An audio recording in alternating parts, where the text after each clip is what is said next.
La Roche-sur-Yon, partenaire d'ailleurs et cousin d'ailleurs. Une petite place sur la rue du Pont qui vaut qu'on s'y arrête. Une pause, le temps d'une respiration profonde et l'occasion d'admirer une œuvre de Pierre Tessier. C'est la place La Roche-sur-Yon. Cette ville française en Val-de-Loire, jumelée à Drummondville depuis 1982, nous rappelle cette idée d'association qui a jailli après la Deuxième Guerre mondiale. Parmi les dommages collatéraux causés par cette guerre, se sont érigés des différents fondamentaux qui ont divisé les communautés européennes. Pourtant, elles devaient poursuivre leurs activités et entretenir des liens avec leur voisinage. Les jumelages avaient la mission de rappeler qu'il est possible, en partageant des moments de festivité, de faire renaître les amitiés. Dès 1982, se forme un comité des échanges socio-culturels entre Drummondville et La Roche-sur-Yon. Son mandat est d'organiser et de réaliser des activités sur une base assez régulière sous le nom évocateur « Échange Famille ». De 1982 à 1987, des centaines de personnes d'un côté comme de l'autre de l'Atlantique ont appris à se connaître et à s'apprécier.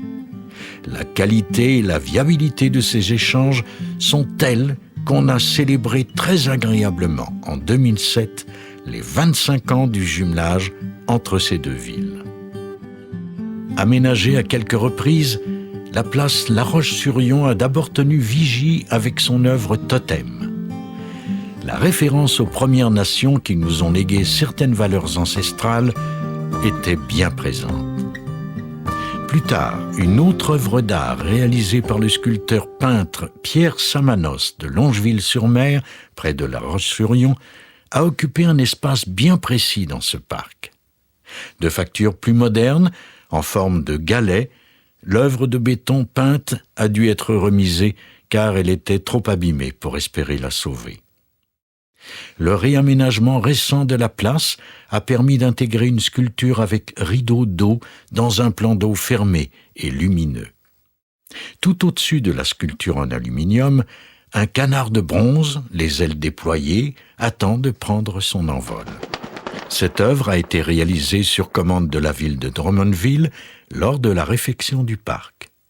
Le sculpteur centricois d'œuvres monumentales, Pierre Tessier, a conçu cette pièce, Rivage, qui signe d'agréable façon l'arrivée sur la place La Roche-sur-Yon.